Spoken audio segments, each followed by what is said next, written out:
Cierra la última puerta. Truman Capote. Escucha, Walter, que le caigas mal a todo el mundo, que todos se metan contigo no es algo arbitrario, tú mismo lo provocas. Anna había dicho aquello, aunque la parte más sana de sí mismo le decía que ella actuaba de buena fe. Si Anna no era una amiga, entonces ¿quién? La consideró despreciable y empezó a decir por todas partes que la odiaba y que sabía qué clase de puta era. No os fiéis de esa mujer, dijo, no la creáis a la tal Anna, su franqueza es solo una fachada para encubrir su agresividad reprimida, es una embustera, no hay quien se crea una palabra de lo que dice, Dios mío, es un peligro. Obviamente todo lo que decía llegaba a oídos de Anna, de modo que cuando le habló, tal y como habían quedado, de ir juntos al estreno de una obra, ella le dijo: Perdona, Walter, pero no puedo permitirme el lujo de verte más. Te entiendo perfectamente y te aprecio bastante, pero tu agresividad es muy compulsiva, aunque no toda la culpa es tuya, no quiero volver a verte, es un lujo que no puedo permitirme porque tampoco yo estoy demasiado bien. ¿Por qué? ¿Qué había hecho? Claro que había hablado mal de ella, pero no con mala intención, después de todo, le dijo a Jimmy Bergman, ese sí que es un falso donde los haya, de que servía tener amigos si no se podía hablar de ellos objetivamente. Él dijo que tú dijiste que vosotros dijisteis que nosotros decíamos. Una y otra vez lo mismo, como el ventilador en el techo y las aspas que no dejaban de girar tratando en vano de aligerar el aire, una vuelta y otra, un tic-tac que contaba los segundos del silencio. Walter se movió unos centímetros hacia una parte más fresca de la cama y cerró los ojos al pequeño cuarto a oscuras. Estaba en Nueva Orleans desde las 7 de la tarde, a las 7:30 se había registrado en ese hotel, un sitio anónimo en una calle lateral. El cielo rojo de esa noche de agosto le había hecho pensar en hogueras encendidas, y el paisaje sureño, aquel paisaje insólito interminablemente contemplado desde el tren y repasado en la memoria en un intento de sublimar todo lo demás, había hecho más precisa la sensación de haber viajado hasta el límite, el desfiladero. Sin embargo, no hubiera podido decir por qué estaba en un asfixiante hotel de una ciudad lejana. Había una ventana en el cuarto, pero no parecía haber manera de abrirla, le daba miedo llamar al botones, qué ojos más extraños los de aquel muchacho, y le daba miedo salir del hotel, y si se perdía. Bastaba un instante para perderse definitivamente. Tenía hambre, no había comido desde el desayuno. Quedaban unas galletas con mantequilla de cacahuete del paquete que compró en Saratoga. Las digirió con un trago de Four Roses, el último. Le sentó mal. Vomitó en el cubo de la basura, se volvió a echar en la cama y lloró hasta mojar la almohada. Después de un rato se limitó a estar allí, tendido en el cuarto caliente, temblando, viendo el lento girar del ventilador, no había comienzo ni fin en esa acción, un círculo. Un ojo, la tierra, los anillos de un árbol, todo es un círculo y todos los círculos, dijo Walter, tienen un centro. Era absurdo que Anna lo hiciera responsable. Si estaba mal se debía a circunstancias ajenas, a su madre, por ejemplo, una fanática religiosa, o a su padre, un agente de seguros de Hartford, o a Cecile, su hermana mayor, casada con un hombre que le llevaba 40 años, lo único que quería era irme de casa, y a decir verdad, a Walter esta excusa le parecía bastante sensata. Pero no sabía por dónde empezar a pensar en sí mismo, no sabía dónde encontrar el centro. En la primera llamada telefónica. No, solo habían pasado 3 días desde entonces, y, en sentido estricto, ese había sido el fin, no el comienzo. Tal vez pudiera empezar por Irving, por la primera persona que conoció en Nueva York. Irving era un agradable muchachito judío, con un notable talento para el ajedrez y pocas cosas más, pelo lacio, mejillas de bebé sonrosado, aparentaba 16 años, en realidad tenía 23, como Walter. Se conocieron en un bar del Village. Walter estaba solo y se sentía solo en Nueva York, de modo que cuando el pequeño Irving hizo un intento de trabar amistad con él no vaciló en ser amigable, y es que uno nunca sabe. Irving conocía a muchísima gente, todo el mundo lo apreciaba, y le presentó a todos sus amigos. Entre ellos, a Margaret. Margaret era más o menos la novia de Irving. No era gran cosa, ojos saltones, los dientes siempre manchados de carmín y vestidos de niña de 10 años, pero se sintió atraído por su inquieta inteligencia. No pudo entender por qué perdía el tiempo con Irving. ¿Por qué? Le preguntó en uno de los largos paseos que solían dar en Central Park. Irving es tierno, dijo ella, me quiere con gran pureza, quién sabe, tal vez hasta me case con él. Lo cual sería una estupidez. Irving jamás podría ser tu esposo, es como tu hermano menor. Irving es el hermano menor de todo el mundo. Margaret era demasiado inteligente para no ver la verdad que esto encerraba, y cuando Walter le preguntó si no le importaría hacer el amor, ella dijo, no. Desde entonces hicieron el amor con frecuencia.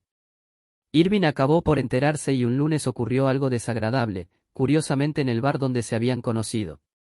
Margaret y Walter venían de una fiesta en honor de Kurt Cunard de Publicidad Cunard, el jefe de Margaret. Entraron en el bar a beber la última copa. El sitio estaba vacío, sin contar a Irving y un par de chicas con pantalones. Irving estaba sentado a la barra, las mejillas enrojecidas y los ojos vidriosos, parecía un adolescente dándose aires de adulto, sus piernas eran demasiado cortas para alcanzar el travesaño del taburete y colgaban como las de un muñeco. Al ver a Irving, ella quiso salir del bar, pero Walter se lo impidió porque Irving ya los había visto, dejó su whisky en la barra, sin quitarles los ojos de encima, bajó lentamente del taburete y caminó hacia ellos, con una especie de rudeza fingida, triste. Irving, querido, dijo Margaret, y se interrumpió, pues él le dirigió una mirada fulminante. Le temblaba la barbilla. Lárgate, dijo en un tono acusatorio, como si denunciara a un verdugo de su infancia, te odio. Luego, casi a cámara lenta, lanzó un puñetazo al pecho de Walter, como si le encajara un cuchillo. Fue un golpe insignificante, Walter se limitó a sonreír y entonces Irving se dejó caer contra la gramola, gritando. Pelea, maldito cobarde. Acércate y te mato, lo juro por Dios. Así lo dejaron. De camino a casa, Margaret empezó a llorar de un modo suave y cansino. Nunca volverá a ser cariñoso, dijo. No entiendo. Claro que entiendes, su voz era un susurro. Claro que sí, nosotros le hemos enseñado a odiar. No creo que supiera odiar. Para entonces Walter llevaba ya 4 meses en Nueva York. Su capital original de $500 había disminuido a 15. Margaret le prestó dinero para pagar el alquiler de enero en el Breadboard y le preguntó por qué no se mudaba a un sitio más barato. Bueno, le dijo, más vale tener una buena dirección. ¿Y un trabajo? ¿Cuándo se pondría a trabajar? Pensaba hacerlo. Por supuesto, dijo, por supuesto, es más, no dejaba de pensar en ello, pero no tenía la menor intención de perder el tiempo con la primera bagatela que le saliera al paso. Quería algo bueno, algo con futuro, algo, por poner un ejemplo, en publicidad. De acuerdo, dijo Margaret, tal vez ella podría ayudarlo, al menos hablaría con su jefe, M.R. Cunard. Le decían la PKK y era una agencia publicitaria de tamaño mediano pero, como suele suceder en esos casos, muy buena, la mejor. Kurt Cunard la había fundado en 1925 y era un hombre peculiar con una reputación peculiar, un alemán delgado, exigente, soltero, que vivía en una elegante casa negra en Sutton Place, una casa interesantemente decorada, entre otras cosas, con 3 Picassos, una soberbia caja de música, máscaras de islas de los mares del sur y un fornido y juvenil mozo danés.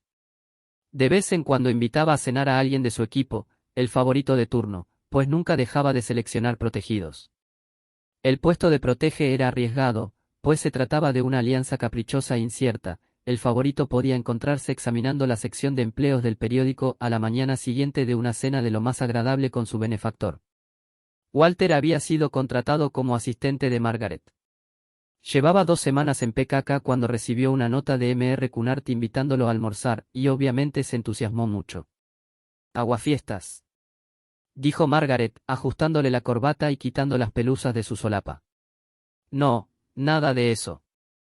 Es solo que, bueno, trabajar con Cunard es estupendo siempre y cuando no tengas mucho que ver con él, de lo contrario pierdes el trabajo, así de sencillo.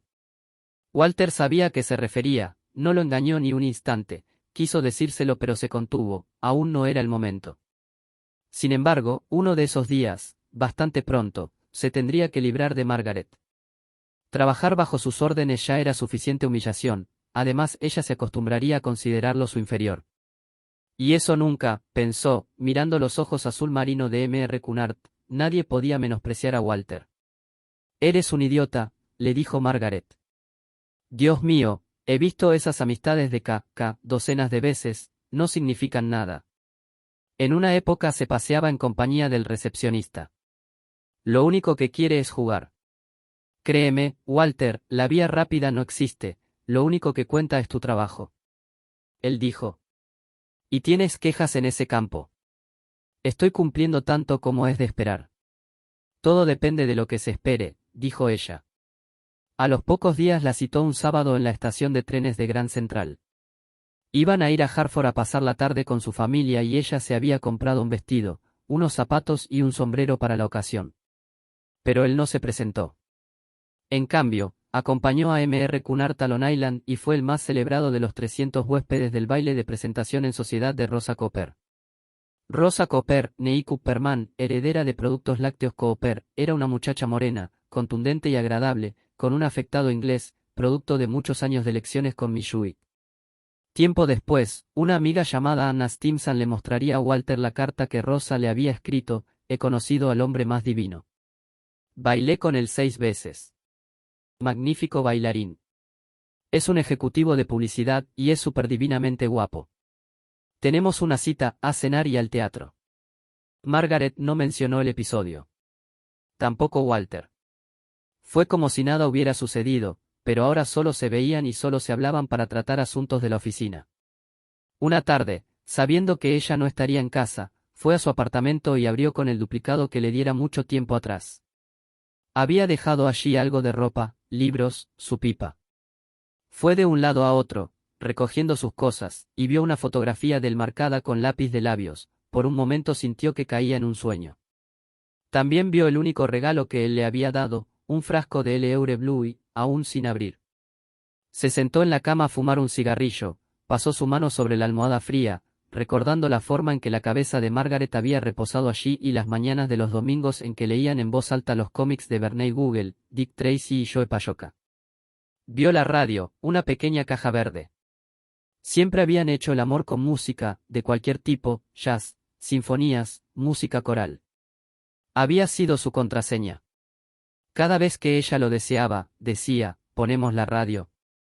Pero el caso era que habían terminado, la odiaba, eso era lo que debía recordar. Volvió a mirar la botella de perfume y se la guardó en el bolsillo. A Rosa le agradaría una sorpresa. Al día siguiente en la oficina, se encontró con Margaret cuando iba a servirse un vaso de agua. Ella le sonrió con fijeza. No sabía que fueras un ladrón. Fue la primera muestra de explícita hostilidad entre ellos. De pronto, Walter se dio cuenta de que no tenía un solo aliado en la oficina. Cunard. Jamás podría contar con él. Todos los demás eran enemigos: Jackson, Einstein, Fisher, Porter, Capehart, Ritter, Villa, Bird, aunque obviamente todos eran lo bastante listos para no decírselo a quemarropa, al menos no mientras durara el entusiasmo de K.K. A fin de cuentas el desprecio era algo positivo, lo que no toleraba eran las relaciones a medias, tal vez porque sus propios sentimientos eran tan vagos, tan ambiguos. Por ejemplo, no sabía si X le gustaba o no, necesitaba el amor de X, pero era incapaz de amar, nunca podría ser sincero con él, nunca le diría más del 50% de la verdad. Sin embargo, no soportaría que X tuviera el mismo defecto, y de un modo incierto sabía que lo engañaba. Le tenía pánico a X, pavor. En una ocasión, en el bachillerato, había plagiado un poema para publicarlo en la revista de la escuela. Jamás olvidaría el último verso: todos nuestros actos son actos de amor.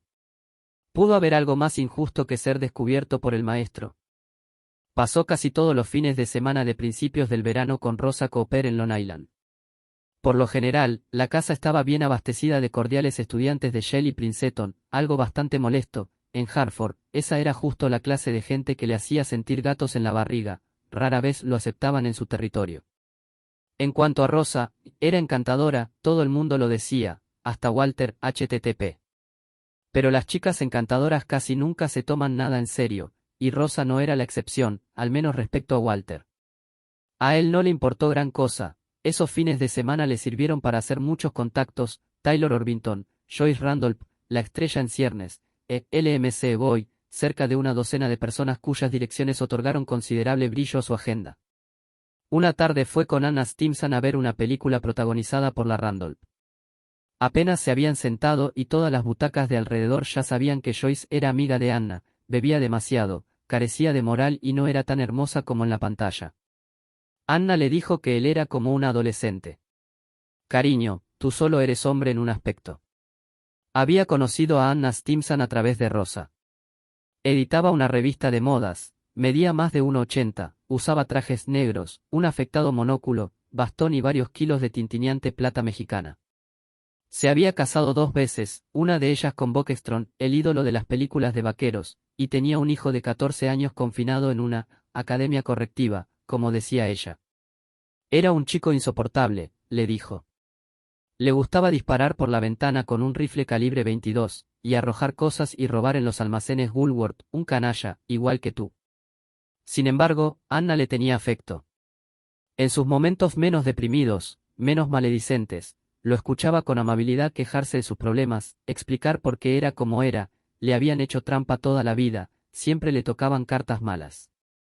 Podía atribuirle muchos defectos a Anna, pero la estupidez no era uno de ellos, por eso la usaba como una especie de confesora.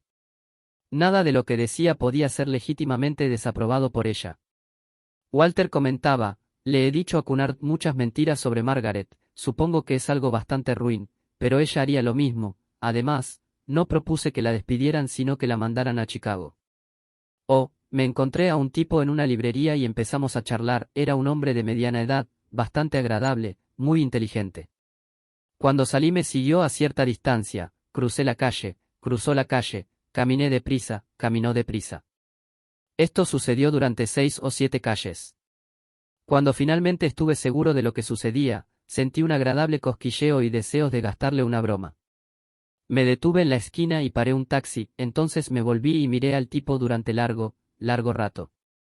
Se acercó corriendo con una sonrisa de oreja a oreja.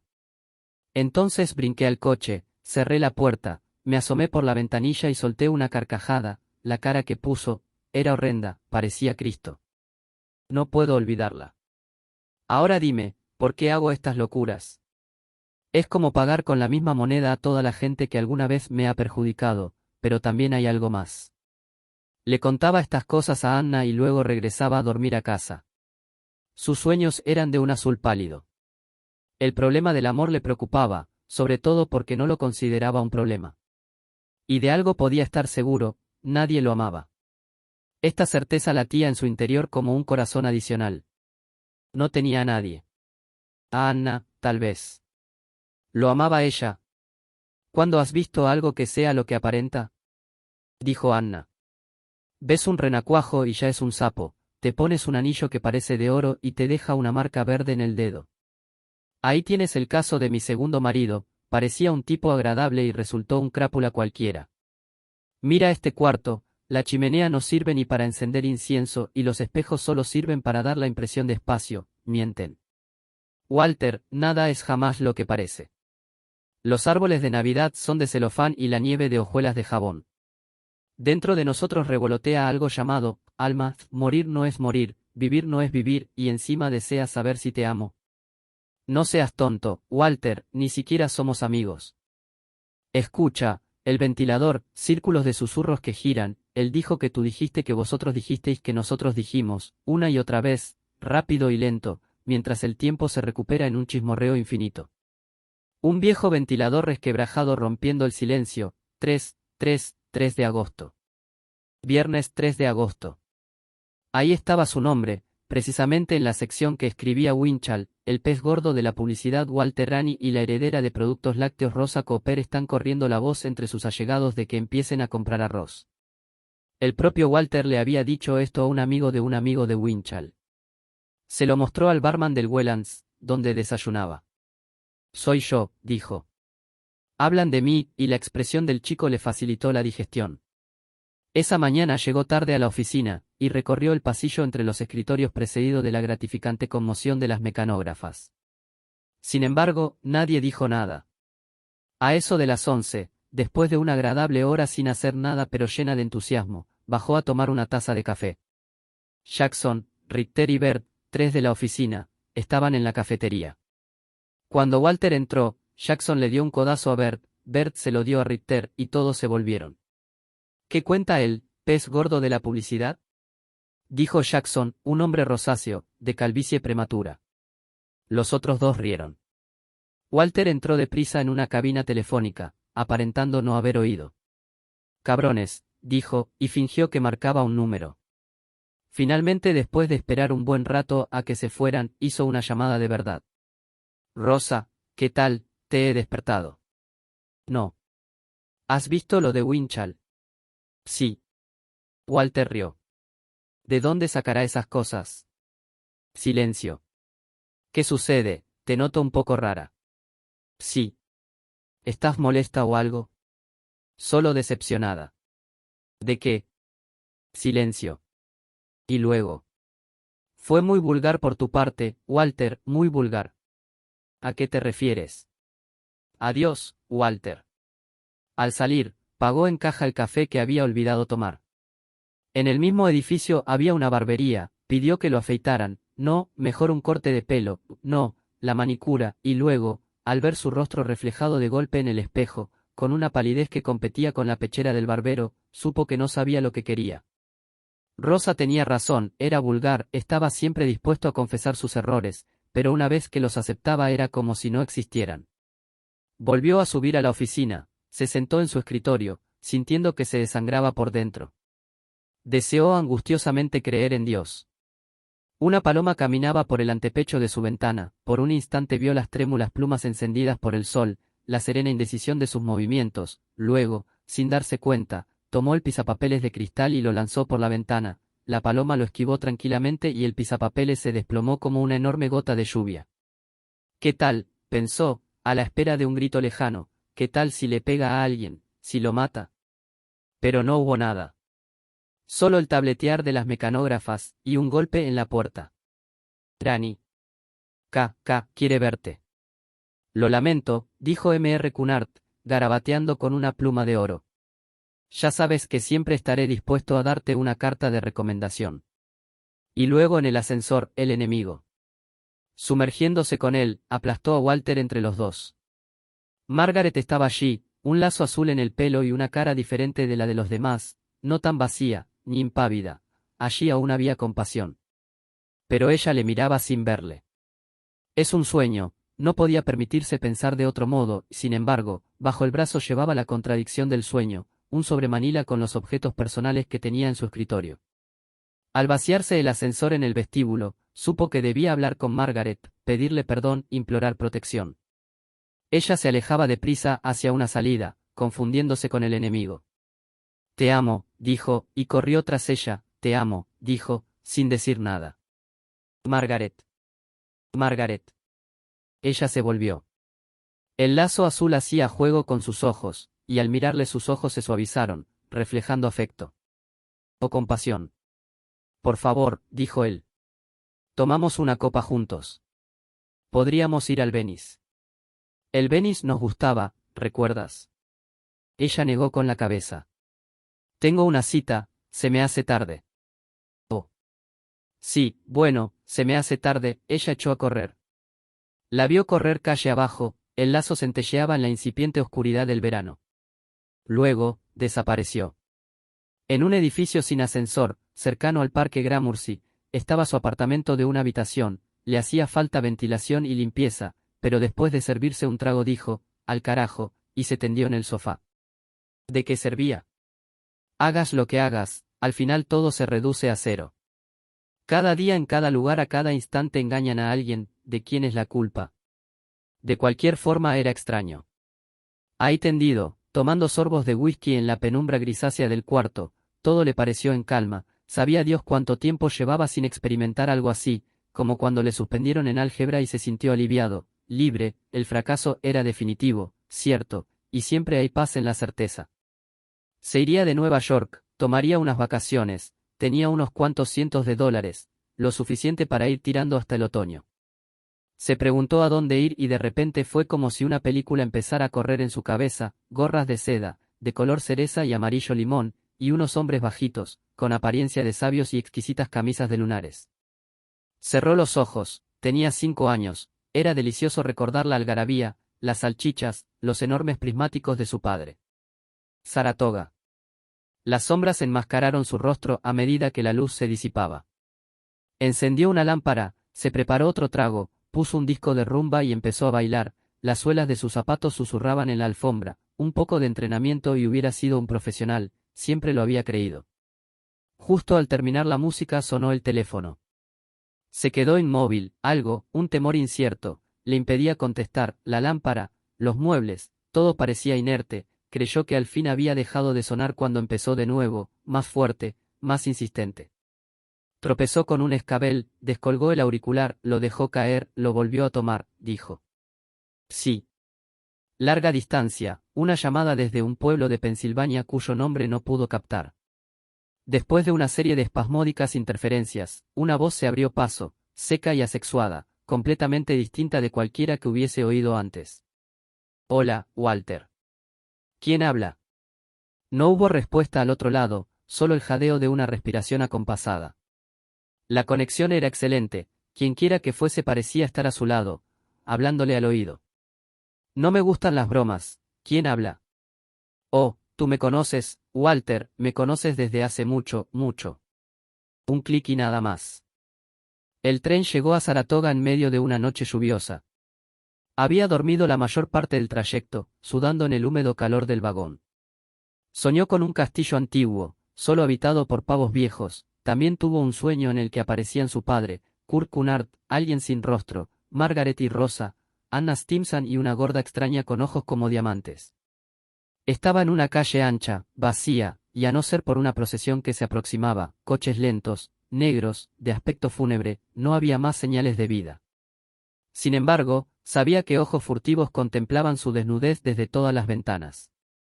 Detuvo con ansiedad la primera de las limusinas y su padre le abrió la puerta, invitándolo a subir. «Papá», gritó, acercándose deprisa. La puerta se cerró, aplastándole los dedos. Su padre se asomó por la ventana, rió desde el fondo de su estómago y arrojó una enorme corona de rosas. En el segundo coche estaba Margaret, en el tercero la dama con los ojos como diamantes, no era Miss Casey, su antigua maestra de álgebra, en el cuarto Cunard y su nuevo protege, la criatura sin rostro. Cada una de las puertas se abrió y cada una de ellas se cerró, todos rieron, todos lanzaron rosas. La procesión siguió mansamente por la calle silenciosa. Walter cayó sobre la montaña de rosas y lanzó un grito pavoroso, herido por las espinas. De repente empezó a llover, un diluvio plomizo que oscureció las flores y lavó la pálida sangre que manaba sobre las hojas. La mirada fija de la señora sentada frente a él le hizo saber que había gritado en el sueño. Sonrió con timidez y ella desvió la mirada, supuso que se sentía avergonzada. Era inválida, llevaba un zapato gigante en el pie izquierdo. Más tarde, en la estación de Saratoga, la ayudó con su equipaje y compartieron un taxi, no conversaron, cada cual se quedó en su rincón, contemplando la lluvia, las luces empañadas. Unas horas antes, en Nueva York, había sacado sus ahorros del banco y había cerrado la puerta de su apartamento sin dejar mensaje alguno. En ese pueblo no lo conocía ni un alma, una sensación agradable. El hotel estaba lleno, hay una convención de médicos, y además están los aficionados a las carreras, le explicó el recepcionista. No, lo lamento, no sé dónde puede encontrar alojamiento. Tal vez mañana. Buscó el bar, si iba a pasar la noche en vela, bien podía hacerlo borracho. En el bar, muy grande, caliente y ruidoso, todo brillaba con las grotescas figuras de la temporada de verano, flácidas damas de zorras plateadas, yaquis diminutos, hombres de rostros pálidos y recias voces ataviados con trajes de cuadros tan extrafalarios como baratos. Pero después de un par de tragos el ruido pareció alejarse. Paseó la mirada en derredor y vio a la inválida. Estaba sola en una mesa, sorbiendo decorosamente su crème de menthe. Intercambiaron una sonrisa. Walter se le acercó. No somos desconocidos, que digamos, dijo, mientras él se sentaba. Supongo que ha venido por las carreras. No, dijo, solo a descansar. ¿Y usted? Ella frunció los labios. Seguramente ha notado que tengo un pie deforme. Sí, hombre, no se haga el sorprendido, todo el mundo lo hace. Pues bien, y dobló la pajilla en su vaso, mi médico va a dar una conferencia en la convención, sobre mí y mi pie, pues soy un caso bastante especial. Caray, estoy asustadísima, es que tendré que enseñar el pie. Walter dijo que lo lamentaba y ella dijo, oh, no, no había nada que lamentar. Después de todo, ¿acaso no le brindaba eso unas breves vacaciones? No he salido de la ciudad en 6 años, desde que pasé una semana en el Hotel Bear Mountain.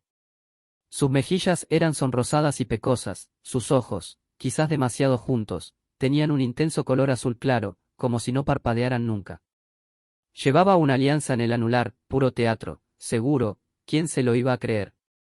Soy sirvienta, dijo, respondiendo a una pregunta. Y no hay nada malo en ello. Es un trabajo honesto y me gusta. Los señores con los que trabajo tienen el niño más hermoso que he visto, Ronnie. Soy más buena con él que su madre, y me quiere más. Me lo ha dicho. La otra se pasa el día borracha. Aunque lo deprimía escucharla, sintió un repentino miedo a estar solo. Se quedó y bebió y habló tal como alguna vez había hablado con Anna Stimson. Le dijo ella en determinado momento, pues había alzado la voz y muchas personas los miraban. Que se vayan a la mierda, dijo Walter.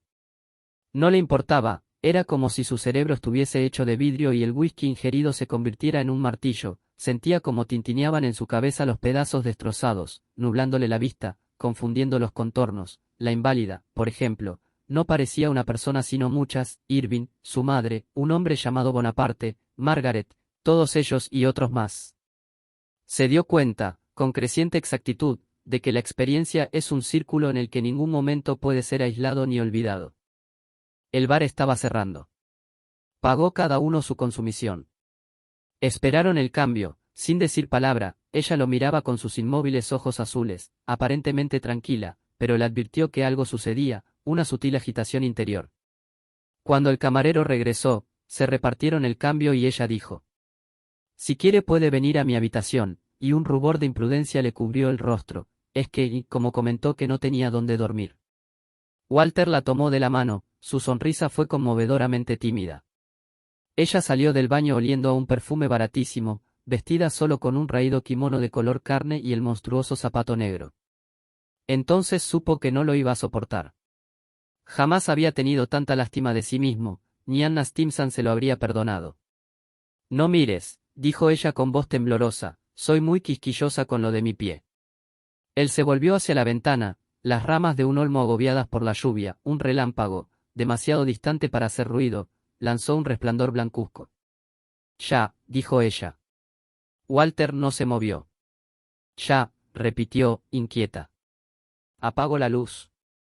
Tal vez te gusta arreglarte a oscuras. Se acercó al borde de la cama, se inclinó y la besó en la mejilla. Creo que eres adorable, pero... Los interrumpió el teléfono. Ella le miró, estúpidamente. Dios mío, dijo, y cubrió el auricular con la mano, ¿ves una conferencia? Seguro que le pasa algo a Ronnie. ¿A qué está enfermo? Hola, ¿qué? Rani. No, se equivoca. Espera, dijo Walter, tomando el teléfono. Soy yo, Walter Rani.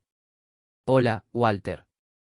La voz, opaca, asexuada, distante, fue directa a la boca del estómago. Sintió que la habitación se balanceaba y se torcía. Su labio superior se cubrió con un bigote de sudor. ¿Quién habla?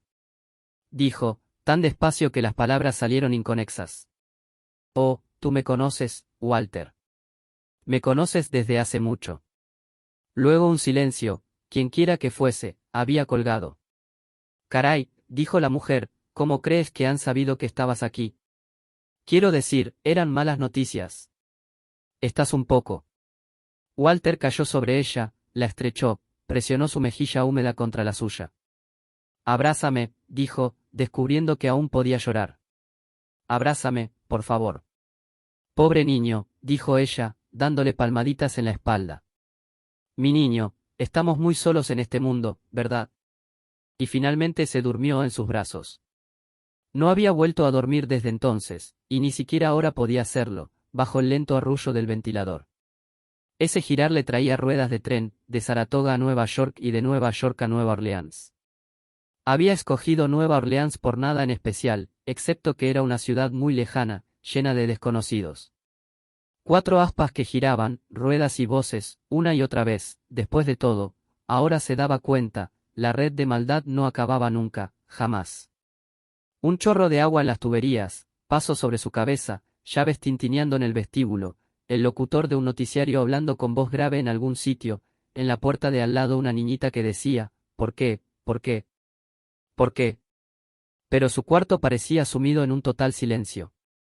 En la luz que se colaba por las persianas sus pies brillaban como piedra amputada, las uñas bruñidas eran 10 pequeños espejos, todos con un reflejo verdoso. Se sentó, se secó el sudor con una toalla, ahora, más que nunca, el calor lo asustó, le hizo saber, de un modo tangible, lo inerme que era. Arrojó la toalla al otro extremo del cuarto, aterrizó sobre la pantalla de una lámpara, se balanceó a un lado, al otro. En eso sonó el teléfono. Y siguió sonando. Sonaba tan fuerte que el hotel entero debía escucharlo. Todo un ejército debía estar aporreando su puerta. Entonces metió la cabeza en la almohada, se tapó los oídos con las manos y pensó, no pienses en nada, piensa en el viento. Fin.